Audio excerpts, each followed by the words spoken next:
Hola, soy Serete y Buletín, bienvenidos de nuevo al canal tras una larga demora. Hoy estaremos recopilando y analizando todo lo que se sabe hasta ahora sobre la parte 3 del anime del arco final de Bleach. Este vídeo, además de ponerte al día sobre el staff, la animación y el nuevo contenido que veremos, también cuenta con un análisis de los trailers en el que se mencionarán spoilers importantes para descifrar todos los detalles de los mismos. Pero no te preocupes, pues si quieres ir a ciegas a esta temporada o bien no has leído el manga, te indicaré a qué minutaje del vídeo debes ir para saltarte toda esta parte y evitar cualquier tipo de spoiler. Con esto dicho, veamos todas las novedades que trae esta parte 3. ¡Vamos con el vídeo!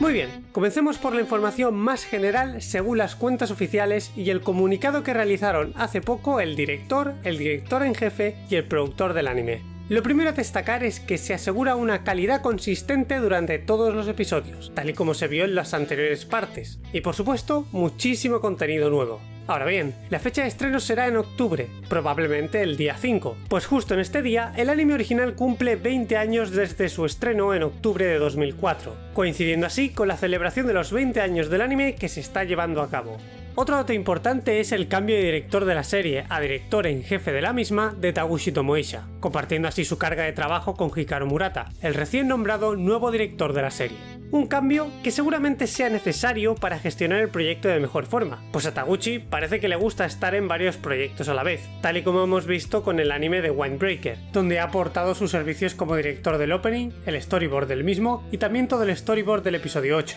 De ahí que en la parte 2 del arco final su ausencia se note bastante, sobre todo en términos de dirección, guión y storyboard. Por tanto, a pesar de que el productor afirma que este es un cambio para mejorar la calidad de la animación, tampoco es descabellado asumir que Taguchi seguramente tiene otros proyectos entre manos y de ahí que Murata tome este cargo como director de la serie. Ahora bien, Hikaru Murata era anteriormente un director en jefe de episodios en la primera parte, manteniendo una consistencia notable tanto en la dirección como en la calidad visual de los primeros 13 episodios, y en la segunda temporada pasó a ser un director de episodio para el primer y último episodio de la misma, además de realizar o contribuir al storyboard del opening en esta parte, por lo que dado el resultado de su desempeño, podemos estar seguros de que entiende la obra y que sabrá dirigir al equipo para adaptar la obra original a un formato de anime, y que por supuesto sabrá darle el alma de la obra original a todo el nuevo contenido que veremos en la parte 3. Pero además de todo esto, el propio Murata afirma querer mantener el nivel de animación de la parte 2 y añadir una inclusión más pronunciada del CGI.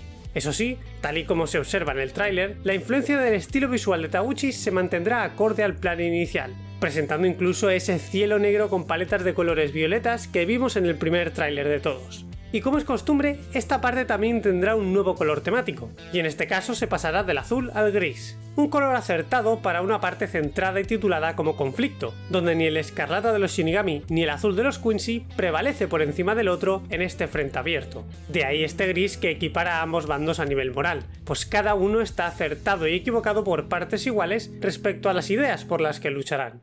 Pasamos ahora con el staff, donde Takashi Hashimoto vuelve como director de acción y efectos de animación tras su retiro de la parte 2 por problemas de salud. Además, vemos un nuevo director en jefe de episodios llamado Chenda Lee, es decir, se encargará de supervisar los diferentes aspectos visuales, sonoros y de dirección de todos los episodios. Su trabajo más reciente fue dirigir el episodio 19 de este arco final. Independientemente de si él realizó o no storyboards para este episodio, está claro que supo dirigir la batalla de Rukia contra Ashnod para comunicar todo el rango de emociones que ésta presenta, desde el miedo más puro y la desesperación angustiosa hasta la valentía más sincera que se contrapone a lo anterior. Además, podemos observar que incluso en escenas con contenido ligeramente alterado del canon, como la de Yugram ejecutando los Stenritters, el director del episodio acierta a la hora de presentar este ambiente inquietante y decadente, donde el único elemento que le da vida a la escena es el saturado color del poder Quincy, visualmente narrando que lo único que da vida y sentido a ese lugar es precisamente esa ofrenda de poder a Yhwach a cambio de la vida de sus Stenritters. Por lo que sí, podemos estar seguros de que Chenda Lee sabrá sustituir a Mitsutoshi Sato. el anterior director en jefe de episodios, el cual no sabemos si ha dejado el proyecto o ha pasado a ser un director de episodios común. Lo que sí sabemos es que la parte 2, Sato fue el director y a su vez responsable del storyboard del episodio 21, el cual fue muy criticado por sus altos y sus bajos en varios aspectos como la animación, la mala incorporación de algunos efectos y su excesiva presencia en pantalla, e incluso fue criticado en términos de storyboard con su mala ejecución en ciertos momentos. Aun con todo, el episodio sí presenta ideas interesantes, como la introducción al Getsuga Yuisho o coreografías de acción que enfatizan bien el ritmo de las secuencias de acción que presentan los paneles del manga. Por lo que si continúa en el equipo, aunque sea en una posición más modesta, seguro que podrá aportar ideas interesantes. Pero bueno, dejemos de lado por ahora estos cambios en el personal y sigamos escuchando lo que el director en jefe y el productor tienen que decir sobre esta parte 3. Respecto al opening, de nuevo se confirma que tratarán de crear algo distinto y fresco como pasó de la parte 1 a la 2. Incluso el ending tendrá este trato, por lo que este se diferenciará más del resto, pues el ending de la parte 1 y 2 todavía presentan algunas similitudes en cuanto a su acabado visual. En mi opinión, debido a que la canción se titula Monochrome y que presenta un ritmo más movido que los otros endings, quizá podríamos ver una presentación visual similar al 11º ending de Chainsaw Man. Y respecto a la canción del opening, este sí se siente más familiar al de la parte 1, pues este rock japonés presenta tempos más similares a los del primer opening. Pero bueno, ya veremos con qué tipo de visuales nos sorprenden si pretenden ser distintos a las otras partes. Continuamos con una breve mención al nuevo Key Visual, el cual hace referencia a la ilustración original de Tite Kubo en la Weekly Shonen Jump número 3 de 2003, representando de nuevo la ascensión de este grupo hacia un objetivo en común, calzando así con la idea cíclica del destino que presenta la obra, pero esta vez sin Uryu. Pasamos ahora con la animación y la producción de esta parte 3, pues ha ocurrido un cambio de estudio dentro del propio Pierrot a lo que se conoce como Pierrot Films, una rama del estudio fundada con la idea de producir animación de mayor calidad que se ajuste y supere a la competencia directa. De hecho, para hacernos una idea del acabado que pretenden conseguir, podemos echar un vistazo a sus dos proyectos más recientes, los dos últimos videoclips musicales que salieron hace poco con canciones descartadas para el opening y el ending de la parte 1. Estos presentan buenas ideas que demuestran un gran entendimiento de la obra y los personajes, junto a un acabado de composición fenomenal, entendiendo composición o composing como el ejercicio de componer en cada plano los assets o recursos de la producción, añadir luces y efectos, corrección de color y demás. Ahora bien, hablando exclusivamente sobre la animación mostrada en el nuevo tráiler, se nota el tiempo extra de producción que han tenido durante este año. De hecho, me sorprende la poca cantidad de in-betweens o intercalados que necesitan corrección, ya que en general, basándome en lo mostrado, parece que esta parte 3 contará con dibujos muy sólidos y mucho más consistentes en el tiempo respecto a las otras partes.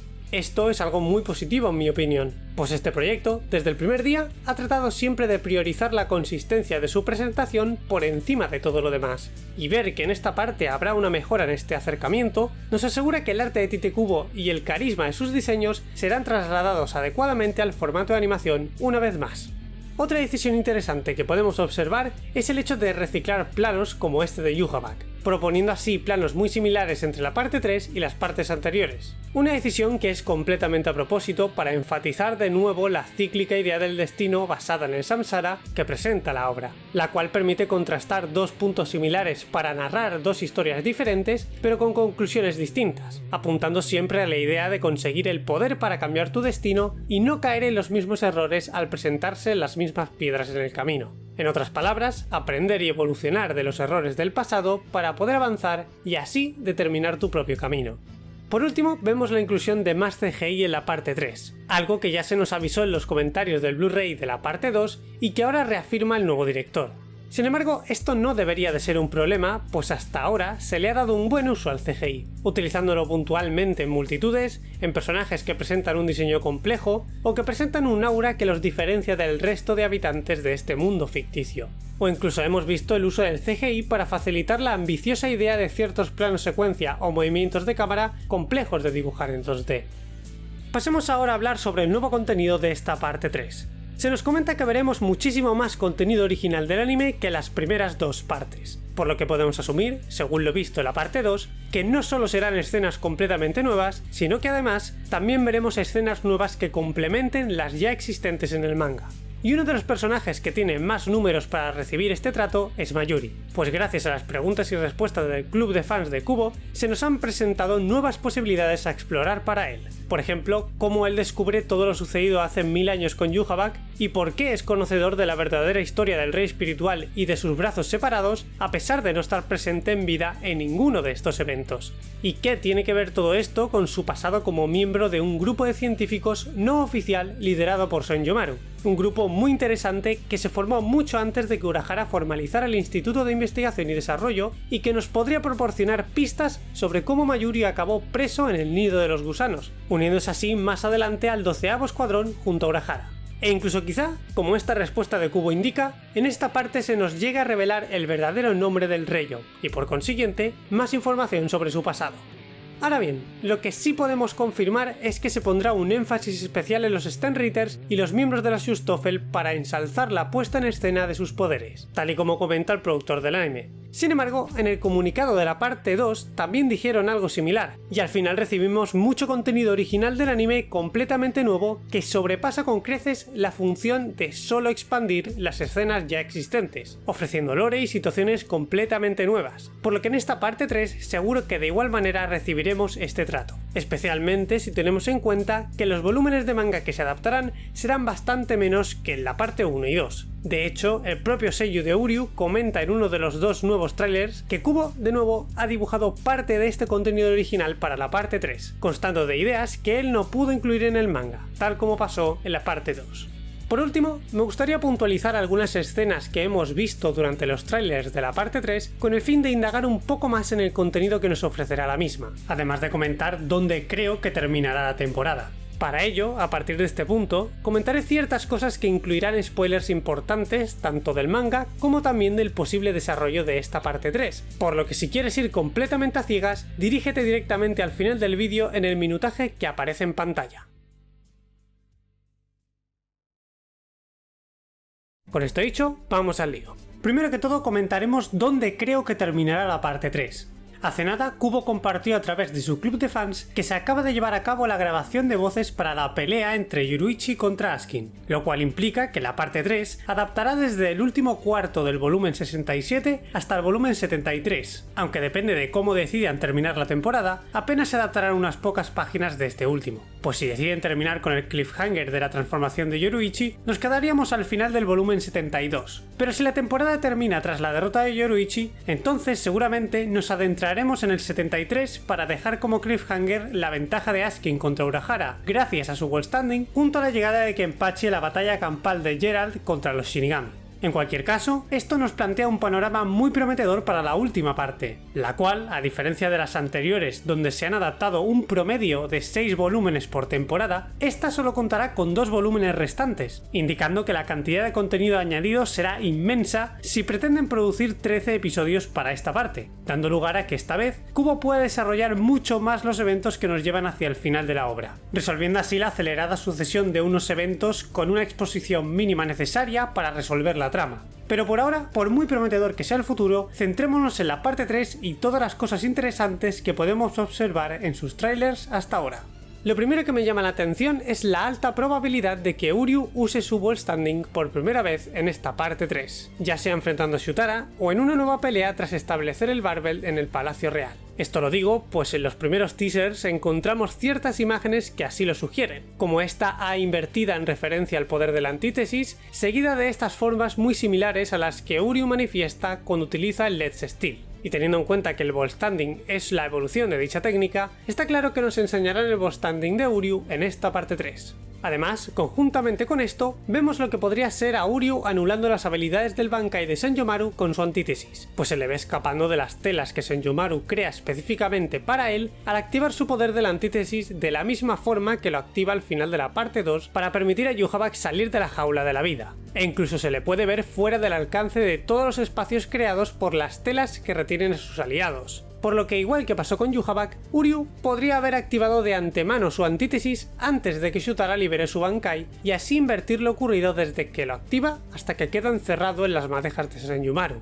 permitiéndole así liberarse de su madeja y moverse libremente por el espacio del Bankai como vemos en el tráiler.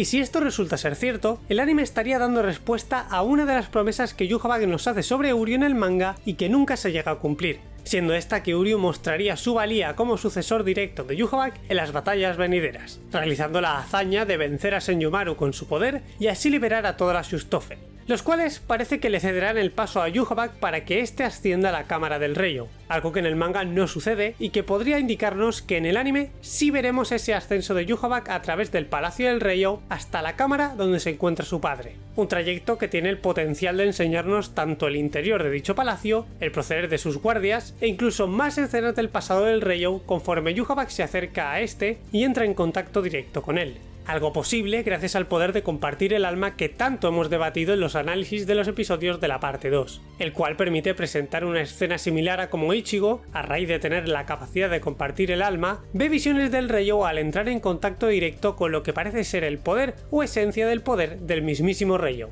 Y hablando del Reiyou, en uno de los teasers vemos una nueva expresión del poder de su brazo derecho, el cual manifiesta un poder amarillento al tratar de proteger al Reiyou, probablemente en referencia al bando que protege, que son los Shinigami, y acentuando la idea de que este brazo ha sido alimentado por la energía de Ukitake, un Shinigami. Pues recordemos que el poder de estos se manifiesta con este color amarillo tanto en el manga como en el nuevo anime. Otra cosa interesante a comentar es la probable extensión del encuentro entre Ichigo y Uryu, pues vemos algunos planos de Ichigo bloqueando flechas Quincy dentro de la cámara del Reiyou que no pertenecen a ningún momento del manga, y el único que dispara flechas durante estos eventos en este sitio es Uryu, por lo que podemos asegurar que habrá un nuevo intercambio entre ambos. Y en el último tráiler también podemos observar un plano muy interesante de Gerald que no aparece en el manga, donde lo vemos a punto de atacar a alguien en lo que parece ser la cámara del Reiyou una vez destruida la cúpula que la cubre, dando lugar quizá a algún breve enfrentamiento grupal nuevo entre la Shustoffen y el grupo de Ichigo, lo cual estaría muy bien para darle un poco más de participación a Ganyu, Orihime y Chad. Aunque este plano también podría pertenecer a otra situación, como por ejemplo que Gerard esté atacando a Senjomaru después de que ésta deshaga su Bankai y pierda contra Uryu, dándole así el golpe final. Pero aquí no acaba la cosa, porque también vemos planos que indican un combate extendido entre Yhwach y Ichigo. Eso sí, siguiendo la dinámica mostrada en el anime de los anteriores encuentros, mostrando una evolución de ambas partes a la hora de afrontar este duelo a partir de la repetición de planos, donde Ichigo se muestra mucho más sereno y seguro, y por la parte de Yhwach lo vemos mucho menos jocoso o juguetón, pues esta vez no pretende jugar con Ichigo un rato, pretende utilizarlo para matar al Reiyou, y su cara se muestra complacida al mirar a Ichigo, pues observa cómo él ha evolucionado acorde a sus cálculos, permitiéndole así utilizarlo para asesinar al Reiyou. Y cabe mencionar que durante todas estas escenas nuevas de Ichigo, el equipo del anime ha decidido utilizar unos impact frames en forma de Getsuga Yujisho cada vez que Ichigo utiliza sus poderes. Un detalle curioso que refleja la idea de que Ichigo ha dividido en dos su poder, pero que a su vez da la esperanza de poder volver a ver el Getsuga Yujisho, pues en el manga no lo vuelve a utilizar nunca más desde su revelación. Otra cosa interesante es la escena donde vemos cómo Yhwach reúne el poder de sus camaradas para atacar al Reiyou, una nueva escena que gracias a que el Reiyou está cortado a la mitad por Ichigo, podemos intuir que sucede instantes antes de que Yhwach decida absorber a su padre, intuyendo que quizá, con tal de romper el sello que los Shinigami le pusieron al Reiyou, en lugar de solo absorber el Reiyou sin más, en el anime necesitarán romper a fuerza bruta este sello para que Yhwach pueda tocar directamente a su padre y así absorberlo. O al menos esa es mi interpretación por ahora. Personalmente no puedo esperar a ver estas escenas y averiguar el por qué se han implementado dichos cambios. Seguimos con cambios en el restante de la batalla entre Yhwach y Ichibei, donde podremos ver en profundidad cómo es el proceso que Ichibei realiza para usar su técnica Futen Taisatsu Ryo, algo que será muy relevante pues esta técnica tiene la capacidad de erradicar un alma de tal manera que sea imposible reencarnarla e incorporarla de nuevo al ciclo de reencarnación. Aunque en el caso de Yhwach sería imposible reencarnarlo de todas formas, dado que posee un poder tan abrumador y una naturaleza mixta tan diferente a lo común que su cuerpo no podría ser absorbido por el suelo de la sociedad de almas. Como mucho, al dividir en pequeñas partes su cuerpo, quizá así sí podría entrar al ciclo de reencarnación, tal y como vemos con los fragmentos del Reiyou y sus portadores, ya sean Shinigamis o Fullbringers. Por lo tanto, lo que pretende Ichibei con su técnica es consumir con su negrura el cuerpo de Yhwach hasta dejarlo solo en huesos carentes de sangre y carne, y por ende carentes de poder. algo similar a lo que ocurre con los pecadores del infierno en la cuarta película de Bleach. Y es precisamente por eso que ver el proceso de esta técnica quizá nos ayuda a comprender cómo se corroen las almas en el infierno canónico a través del Jigoku no Rinki, por lo que no puedo esperar a analizar esta escena en particular en su respectivo análisis de episodio. Ahora, antes de terminar me gustaría comentar rápidamente un par de cosas más. En el último tráiler vemos dos planos nuevos de Renji y Uryu tras ser establecido el Barbelt, y estos no corresponden a ninguna escena del manga, por lo que por parte de Renji, al verlo activar su Bankai, podemos asumir que Rukia y Renji no serán abatidos de inmediato contra Gerard, y por otro lado, Uryu se muestra con su arco a punto de disparar sus flechas, lo cual indica que esta vez quizá veamos más sobre su actividad mientras él prepara su plan para destruir el Barbelt con sus dispositivos destructores de partículas espirituales. E incluso con suerte, quizá hasta veamos algún enfrentamiento breve de Uryu con alguien, aunque este plano lo más probable es que sea parte de una coreografía extendida entre el breve intercambio que tiene con Ichigo en este momento, o directamente forme parte de su enfrentamiento con Yugram. Por último, hay algunas cosas interesantes respecto a la pelea entre Yugram y Busby. Lo primero es que en base a la única imagen del pasado de ambos de la que disponemos, este tramo seguramente se muestre visualmente similar al flashback de Ichibe y Yhwach, con esta tinción en escala de grises, y seguramente incluyendo ciertos colores para elementos importantes en la escena, tal y como vimos con el azul y los poderes Quincy y los de Yhwach. Y parece que el rojo también se incorporará en las escenas, por lo que vemos de momento en ciertas piezas de tela como la capa que Busby lleva de niño o las banderas de la policía militar del imperio de Yhwach. Pero además de esto, tenemos un plano donde vemos a Yugram delante de lo que parece ser un portal situado en un lugar cerrado subterráneo, lo cual indica que seguramente estamos delante de una puerta del sol. Puertas que los Stenritter usan para invadir otras dimensiones o directamente para volver desde estas hasta la ciudad de la Quincy a través de una llave, por lo que seguramente estamos ante el momento en que Yugram está a punto de destruir la puerta del sol que conecta con el mundo de los vivos para evitar que Ichigo y los demás puedan escapar con la ayuda de Uryu.